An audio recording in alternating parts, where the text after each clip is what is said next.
I was sitting in my office, mindlessly rummaging through a huge archival box that I had just taken out of the closet. The task that I set for myself corresponded to the enthusiasm characteristic of Mondays, to find documents older than 5 years and throw them away, a meaningless task in general, but creating exactly the illusion of activity that I needed. Quiet, soothing jazz was playing in the headphones, and coffee was gradually beginning to replace the morning drowsiness. Georgi Nikolaevich. It came to me through the music.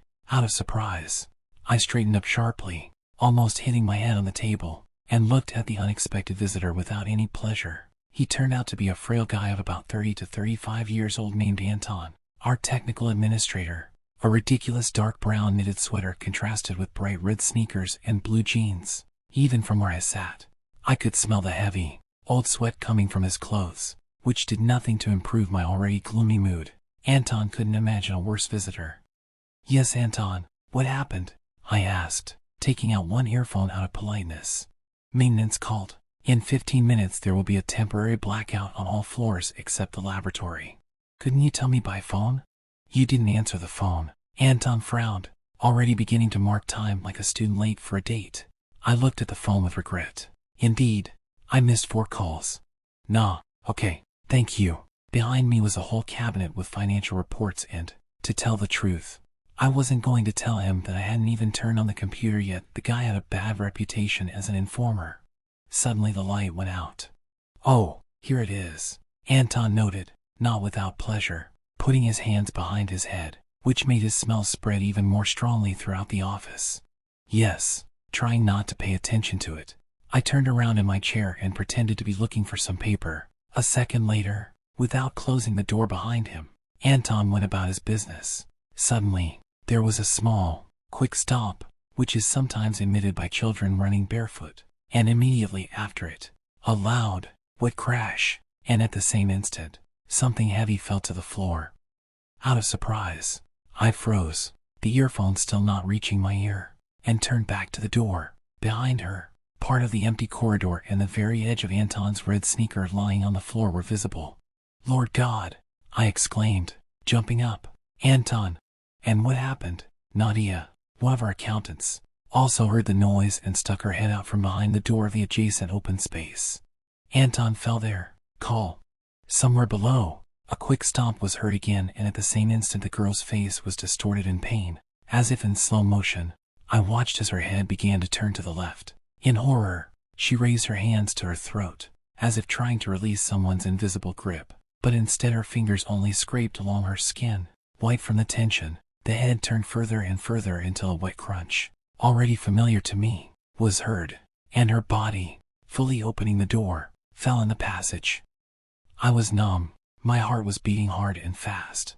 I didn't understand what was happening, and this was the worst of all. Again there was a rapidly receding stomping sound, then screams of pain and fear from office to office. Around, apparently, something terrible was happening throughout the building. Several loud bangs were heard somewhere above. With a trembling hand, I reached for the phone to call the police, but the telephone network was also without power, and I handed over my mobile phone, like all other employees of our office, to the security post on the first floor.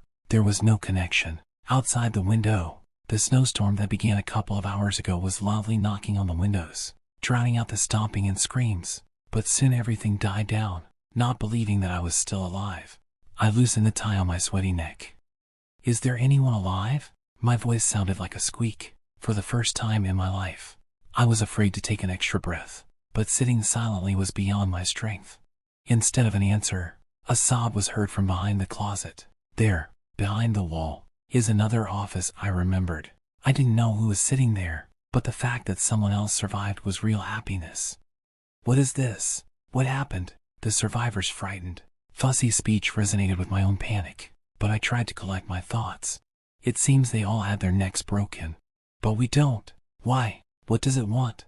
"I don't know. Maybe I was lucky." With caution, I looked at Nadia's mangled body. There was a look of horror on her face. Spots have already begun to appear on the skin, especially on the neck, in the form of prints of someone's small, almost childish hands. Damn, damn, damn. We need to get out of here before it comes back." I heard my neighbor jump up and drop his chair on the floor. "We can't just sit here and wait." "Wait, We don't know what's going on." But no one listened to me anymore. I heard him run towards the exit and someone else is quickly approaching steps. No! A crunch, then the roar of a falling body.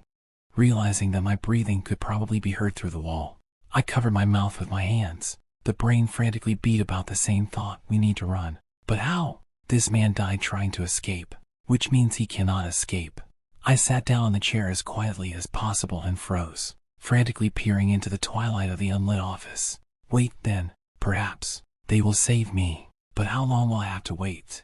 Alone, surrounded by dead bodies, shadows, especially bright in the semi-darkness, twisted around the corners. Sometimes, it seemed to me that I was seeing something, but as soon as I looked closely, it immediately dissolved, merging with other shadows. With my head in my hands, I slouched in the chair, expecting at any second an invisible grip to tighten on my throat. But this still did not happen. The stomping sound came from above and from below, as if something was trying to get close to me, but could not find a way to approach me from behind. This thought became a ray of hope for me. Jumping up, I took a step sideways along the wall, towards the exit.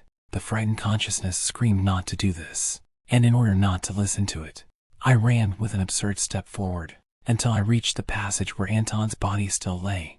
I was still alive. I heard the stomping. It did not stop, as if something invisible was running back and forth, but I was still alive, still moving along the wall. I went around the door frame and carefully stepped over the corpse, heading towards the exit. The office was destroyed. The bodies of people piled up in the passages, as if they were trying to escape, but invisible death overtook them one after another. What was it? I was afraid to think about it and was glad that in the darkness I could hardly see the faces of the dead. Some of the bodies had torn skin on their necks, and black pools of drying blood accumulated on the floor. Here and there near them could be seen clear, small footprints, slightly reminiscent of a dog's.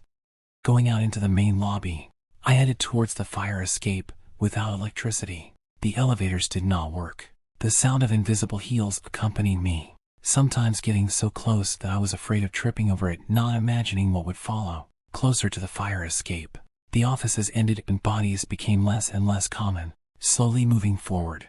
I sometimes shouted warnings so that people would not move away from the walls, but it seemed that there was not a single living person who could take this advice. At the very exit, an open door appeared on my way, leading to the janitor's closet.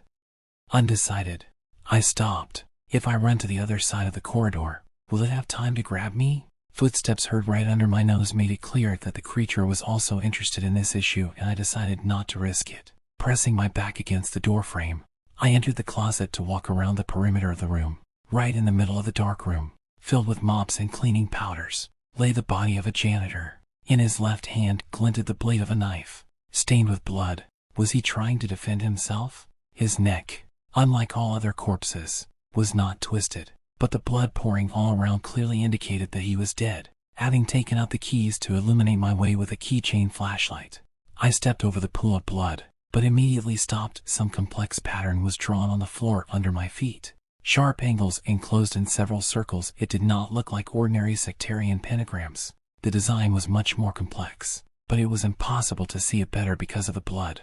Suddenly, right in the center of the puddle, a print of 2 paws appeared. Recoiling, I hit my back with force against the rack, causing all the cans and boxes on it to rattle at once. Now I knew for sure that I was not crazy. Ghosts leave no traces. Suddenly, a thought came into my head, and I seized on it as a completely crazy, but at the same time attractive attempt to find out what I was dealing with. I rummaged around blindly with my hands and found the first jar I came across with some kind of powder. I opened it and, swinging it, shook out all the contents so as to sprinkle the one who was standing in the center. A white cloud enveloped the room. With my eyes wide open, I saw how the white powder settled and outlined a small, clearly inhuman silhouette. It was small, hardly more than a meter tall, covered with fur, clearly visible under a layer of powder. The narrow head, decorated with huge ears thrown back like a hair, ended in a long predatory muzzle, but it seemed to have no teeth. Short, dog-like hind legs held the creature in an upright position so confidently that there was no doubt that walking on 2 legs is completely natural for him. The only human thing the creature had were its arms, long, thin, but sinewy, ending in small childish tassels. They hung almost to the ground, and their fists clenched every now and then, as if in rage. Shaking its head, It stared at me with bottomless, completely black eyes, the only visible part of the body, which I had sometimes noticed in the dark before, but refused to believe in them. Against the white background, they stood out like a piece of paper on a black floor. The creature's body vibrated barely noticeably. I could swear it was growling at me.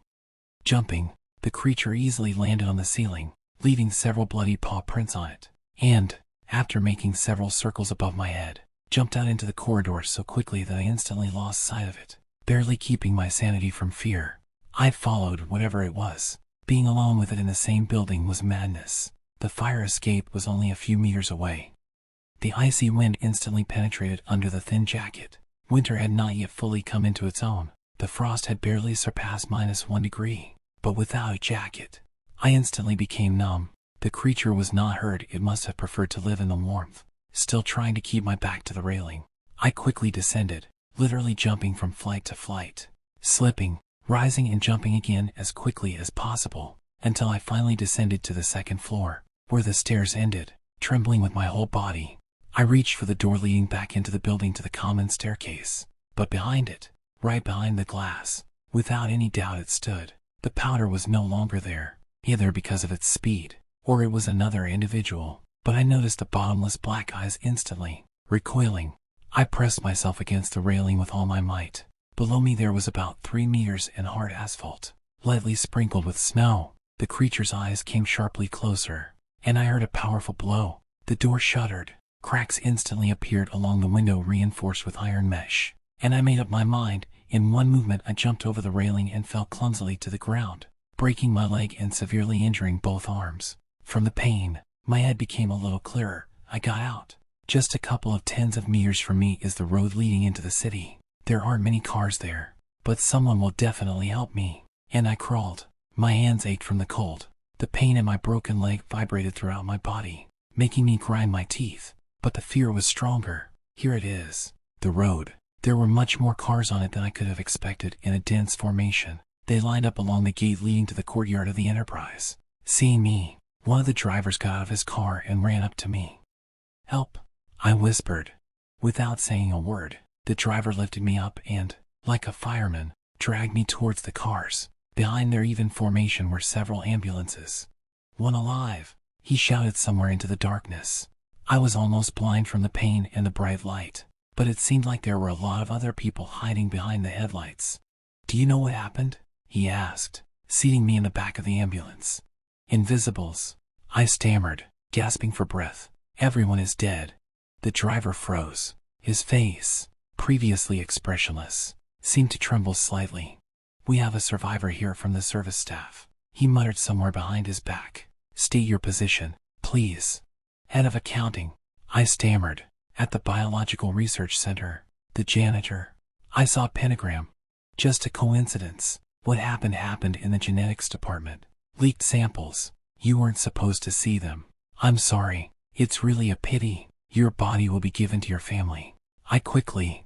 A huge hand in a black leather glove covered my face, covering my eyes and mouth, and something cold poked my chest. There was a loud bang and I felt something warm flow down my back. The booming heartbeat that I had been feeling all this time stopped. The darkness that surrounded me became even deeper, and then it was gone too.